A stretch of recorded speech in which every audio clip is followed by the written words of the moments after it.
you all are fit and fine at your home. In our previous class, we have talked about the solutions, what solutions are. Now students, now let's discuss a very small topic, that is saturated solution, unsaturated solution and supersaturated solution. Now what are these? So in saturated solution, no more solute can be dissolved at a particular given temperature. At a given temperature, you cannot add more solute to it. This is one activity for you, that you just take 1 glass of water and you start adding sugar to it. You will observe that after some time, the sugar is not being dissolved. Okay, the crystals of the sugar, they will remain in the liquid as it is. That means that sugar is not being soluble and the solution becomes its saturated solution. Fine. In that case, we will say that the amount of solute is equal to the saturation level. Means it has reached the saturation level. Fine. So next is, second category is unsaturated solution. What is unsaturated solution? Unsaturated solution means you can add more solute to it. Fine. So in this, more quantity of solute can be dissolved at a given temperature. At a given temperature, you can add more and more. That type of solution is called unsaturated solution. In this, the amount of solute is less than the saturation level. It has not reached the saturation level. That is why we can add more and more. The third category is supersaturated solution. Now what the supersaturated solution means? That the amount of solute is more than the saturation level. Here, firstly, the amount of solute is reached the saturation level, and then we have changed the conditions. We can change the temperature. Okay, if we change the temperature, then you can add more to it. Means that solution becomes supersaturated. Fine. So this is all about saturated, unsaturated and supersaturated solution. So let's discuss one very small topic, that is solubility. What it means. Now we will discuss the solubility. Now see what solubility is. Solubility is basically tells that what kind or what amount of solute we can add in a solvent. It tells us the amount of solute is dissolved in a particular amount of solvent and at a particular temperature. So what it is and how we can define that solubility is what? It is the amount of solute which can be dissolved in a 100 gram of solvent. We are having only 100 gram of solvent, and at a given temperature, the amount of solute that can be dissolved in that 100 gram of solvent, it is called solubility. Fine. So what solubility is? It is the amount of solute which can be dissolved in 100 gram of solvent. Okay, so let's understand with the help of example. I have given the example of solubility of NaCl. Okay, so the solubility of the sodium chloride is 36 gram at 20 degree Celsius. What it means? It means at 20 degree Celsius, you have a 100 gram of water. Okay, in a 100 gram of water, you can add only 36 gram of NaCl.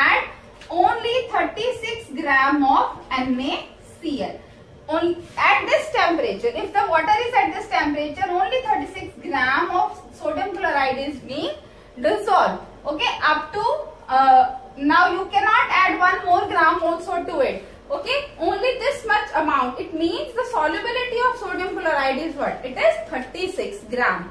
Fine. So this is also some more interesting fact of solubility are that solubility of the solid in liquid that increases with the rise in temperature. When the temperature increases, the solubility also increases. It means we can add more solute to it. And with a decrease in temperature, the solubility decreases. Fine. So this is all about the solubility. Okay. We will talk about the new topic, that is suspension. So firstly, what suspension means? Literally it means that something is suspended. So scientifically or in chemistry, how we can define suspension and what suspensions are, let's discuss. So firstly, what suspension is? Suspension is basically a heterogeneous mixtures.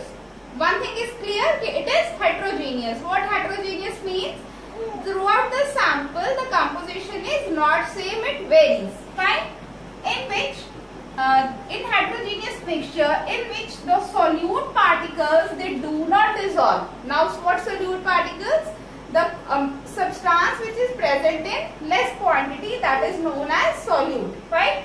So it means the solute particles, they are not dissolved in the solution, but they remain suspended throughout the solution. If you have a solution, right, if you have a solution like water, but the particles, some particles, they just suspended, right, particles are suspended in it. This type of solutions are known as suspensions. Fine. So there are so many examples we are dealing with in our day-to-day life. For example, muddy water, right? You can see the muddy water. Muddy water is a suspension in which the mud particles, they do not get completely dissolved in the water. Fine. This is the paints. Paints are also suspensions. Next is smoke in the air. You can see the particles of a smoke in the air. So they are not completely dissolved. So smoke in air is also a suspension. Barium sulfate solution. The barium sulfate, it is sparingly soluble in water. It means it is not completely dissolved in a solution. So these are the some examples of suspension. Now you wonder that why they do not get mixed up, what is the logic behind it, and what are the various other properties of suspension. Now to show you that why they are not soluble in the solutions and what are the other properties of the suspension, let's discuss some more points. You have to keep these points in your mind. So now students, see some properties of suspension. So we'll discuss some properties. The first property that is came from the definition of suspension, that it is a heterogeneous mixture. About heterogeneity, you know that what it means. It means throughout the sample the composition is not same. In this, the composition is not same throughout the sample. Fine. So that type of mixtures, you know, they are heterogeneous. The second one is the particle size, the solute. Here you can see the particle size. Particle here I am talking about solute. The size of the solute particles, it is greater than 10 raised to power minus 7 meter, or you can say that 100 nanometer or 10 raised to power minus 5 centimeter. It means their particle size is large. Its particle size is very large as comparison to the true solutions. The third one is the particles may or may not be seen with the help of naked eye. You see the example in your day-to-day life, you just dissolve some mud in water. You will observe, you can see the particles of mud, right? Because the particles of mud are bigger in size, so you can see them with the help of naked eye. But in some case, in some suspensions, you are not able to see the particles with the naked eye, but you can see that particles with the help of a microscope. Fine. Here you can see with the help of naked eye, or you can see with the help of microscope. Fine. So this is the third property. Fourth one is the suspensions scatter a beam of light. What it means? When you pass a beam of light, through a suspension, the path is visible.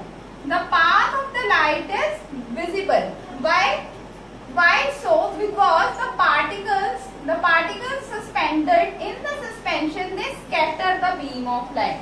When the beam of light falls on it, the light scatters. That is why the beam of light is visible. Here, the beam of light is visible. Or you can say that the path of light visible. Fine. In this path of light is visible when you just pass through it. Fine.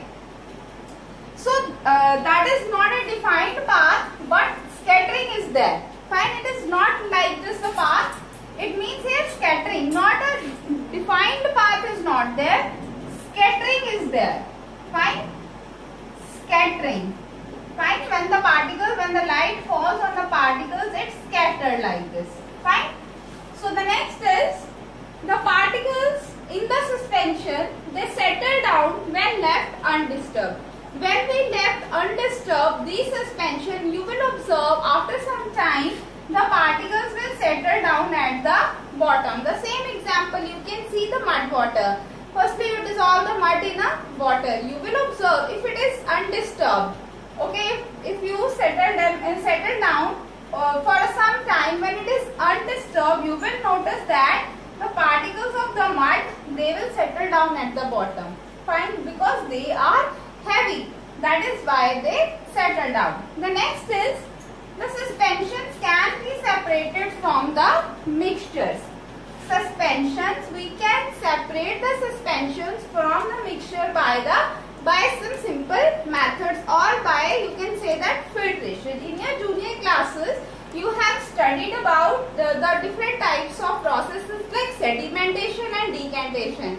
There also, you in the decantation, the sedimentation process, what you did, you settle down the particles at the bottom, right? After that, you pour the decant, right? Decantation you just do. The decantation means you just pour the solution in another beaker, fine? So it is only the solution, it was, that is a suspension. वो क्या था? Suspension था. The particles settle down and the remaining solution you just take it out, or suspension like this. This way you are did, or you can also do with the help of filtration. With the help of filtration, you can also separate the particles of the suspension from the liquids. This is all about the suspensions.